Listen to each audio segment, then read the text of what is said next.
n'écrivez rien sur ce livret. Vous devez choisir une seule réponse, A, B, C ou D, et cocher une seule case sur la feuille de réponse. Attention! Si vous vous êtes trompé et avez, par exemple, coché la case B, cochez une nouvelle case et entourez cette case. Nous commençons. Tournez la page. Écoutez les 4 propositions. Choisissez celle qui correspond à l'image. Regardez l'image 1. A. Nous commençons la visite du centre-ville. B. On m'a volé mon parapluie. C. Quel temps magnifique! D. Vous pouvez monter dans la voiture.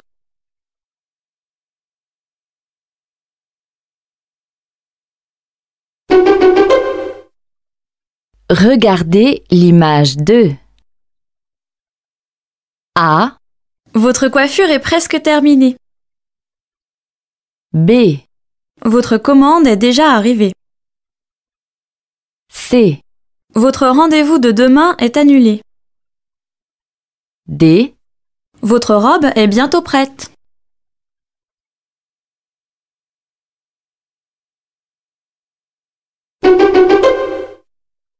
Regardez l'image 3. A. J'ai acheté des fruits. B. Je n'ai plus rien à vendre. C. Je ne fais pas les marchés. D. Je vous conseille ces légumes-là.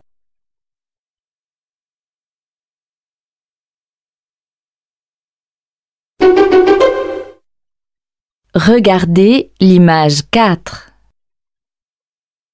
A. À quelle heure commence la soirée? B. Comment seras-tu habillé pour la fête? C. Où se trouve le rayon musique? D. Vous venez souvent danser ici?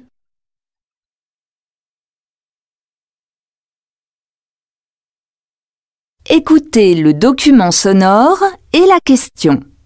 Choisissez la bonne réponse. La femme qui s'occupe des évaluations nous a dit que Hiba avait un petit problème avec la compréhension des questions et il a eu du mal à comprendre quelques questions, pas la totalité. Ils vont nous rappeler pour nous envoyer à une école qui est tout près de notre logement. Question 5. Qu'apprend-on sur Hiba?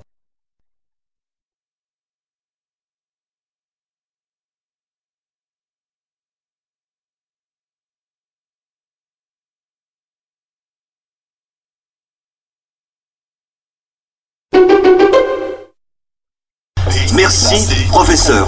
Une émission qui raconte l'histoire d'un mot ou qui explique un point de grammaire. C'est une émission quotidienne. J'ai donc besoin d'une idée par jour. Posez-moi vos questions sur tv5.org, par courriel ou par cybercaméra, ce que certains appellent une webcam. Je vous répondrai, si je peux. Ah, merci. Merci. Qui? Merci, professeur. Question 6. Que demande le présentateur au public?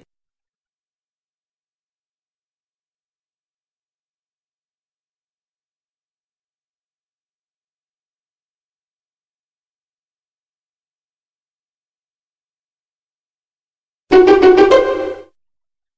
qui est fantastique dans ce métier, c'est qu'on voit ce qu'on crée. C'est-à-dire que si j'allais au bureau tous les matins derrière un ordinateur, malheureusement, je ne créerais pas grand-chose. Tandis qu'aujourd'hui, je me lève le matin, je pars d'un produit. Déjà, on arrive au produit, il faut avoir une exploitation, il faut avoir des bêtes, c'est pas toujours évident, mais on part d'un produit, on en fait un autre produit. On le valorise, on crée quelque chose. Tous les jours, on crée quelque chose et on amène quelque chose aux gens. Sa fierté, c'est son fromage, l'artisan. Question 7. Qu'est-ce que l'intervenante apprécie dans son métier?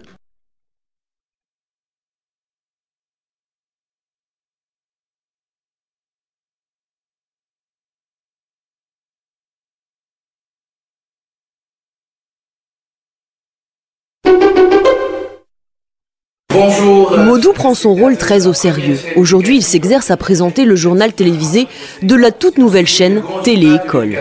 Au programme, des émissions éducatives, littérature, histoire, sciences. C'est important de transmettre des informations concernant l'éducation par les jeunes parce qu'on partage le même langage et on nous comprend bien, entre jeunes on se comprend bien. Aux manettes de cette télé, des étudiants uniquement. Ils sont quand même encadrés par des professionnels, des passionnés qui aiment avant tout transmettre. Question 8.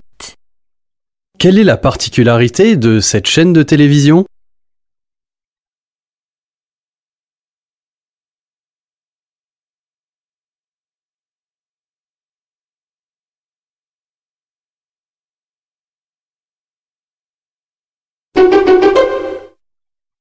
Au Brésil, Lionel possède sa propre société. Dans ce drôle d'immeuble de São Paulo, c'est sa petite entreprise. Donc voilà, la boutique Uveline, la première, toute première. Ici, on vend des chemises, des robes, des chapeaux, toutes sortes d'accessoires. A priori, rien de révolutionnaire, a priori seulement. Nos produits filtrent au moins 98% de la radiation UV. Donc il y a du t-shirt un petit peu sport. Et oui, les vêtements de Lionel protègent du soleil, des rayons ultraviolets, le tout grâce à un traitement spécifique. Un vêtement santé, et pour le style, direction le sous-sol. Question 9. Quelle est la spécificité des produits créés par Lionel ?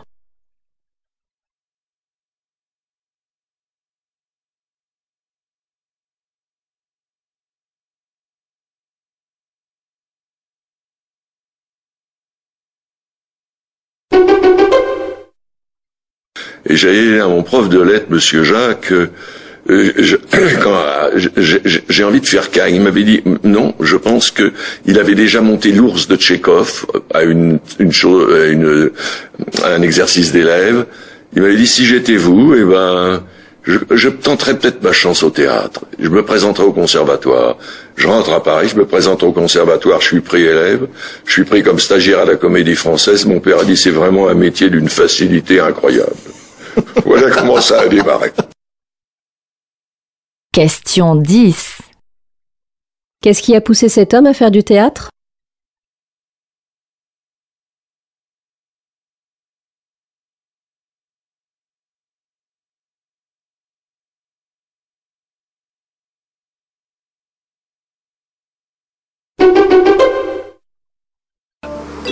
Les ruches citadines se multiplient un peu partout dans le monde et Paris n'échappe pas à la règle. On en trouve partout, sur les bâtiments les plus prestigieux de la capitale, mais aussi chez de simples particuliers.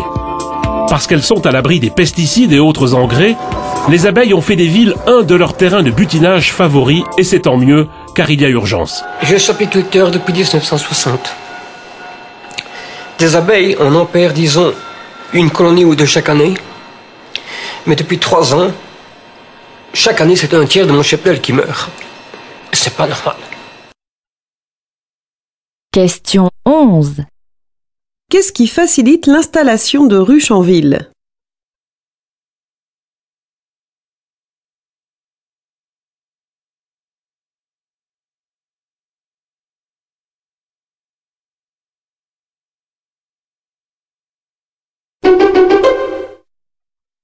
Zazou, c'est le terme mauritanien pour désigner le plastique. C'est aussi un nouveau moyen de gagner un peu d'argent pour certains habitants de Nouakchott. La municipalité rémunère désormais la collecte des matières plastiques, un projet social et écologique initié par une ONG française qui sous-traite à des coopératives de femmes.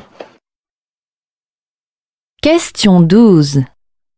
Qu'apprend-on au sujet du projet Zazou ?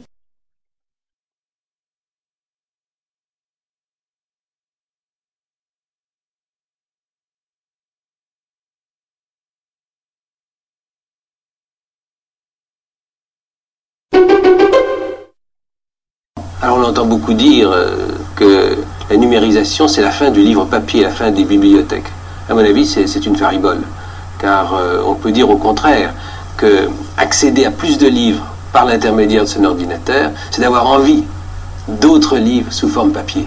le toucher du livre, l'odeur du livre. Vous savez bien que l'odeur du livre, c'est très important. Nous avons tous le souvenir de lecture qui reste attachée à une certaine senteur d'un ouvrage. Enfin, j'ai pas besoin de plaider pour le maintien du livre papier, il va durer. Question 13.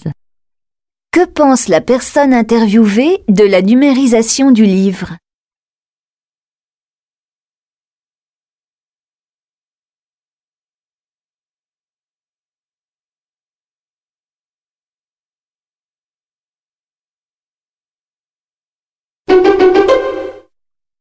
Il faut une politique d'investir dans l'enfant. Vous avez parlé du cercle. Investir dans l'enfant. C'est-à-dire que chaque enfant puisse à la fois, quelle que soit sa situation familiale, famille aisée, famille pauvre, famille cultivée, famille moins cultivée, famille monoparentale, que tous ces enfants qui ont chacun un trésor en eux-mêmes puissent avoir les mêmes chances.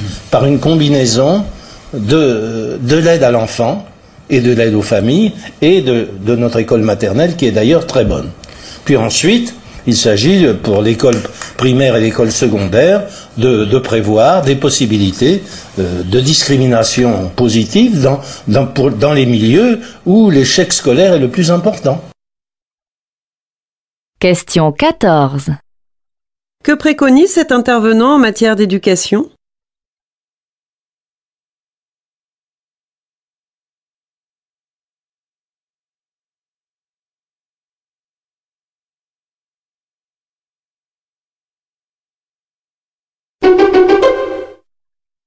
Tout d'abord, notre première illustration donc de sujet à propos des médias panafricains. Des médias responsables et indépendants sont évidemment un prérequis de ce juste État. Ils sont le garant d'élections libres, d'un système politique, économique et administratif responsable, d'une démocratie vivante, d'une société de progrès. En un mot, ils permettent de faire progresser le développement. Je souhaite de toutes mes forces que ces travaux puissent nous conduire à l'élaboration d'une charte commune qui fixerait les droits et les devoirs d'une presse libre, garantie par des États de droit. Voilà, c'était donc Louis Michel, le commissaire européen au développement, lors d'une réunion en septembre dernier, même d'un sommet de l'Union africaine, et il s'exprimait à propos des médias. Question 15. Que pense Louis Michel des médias ?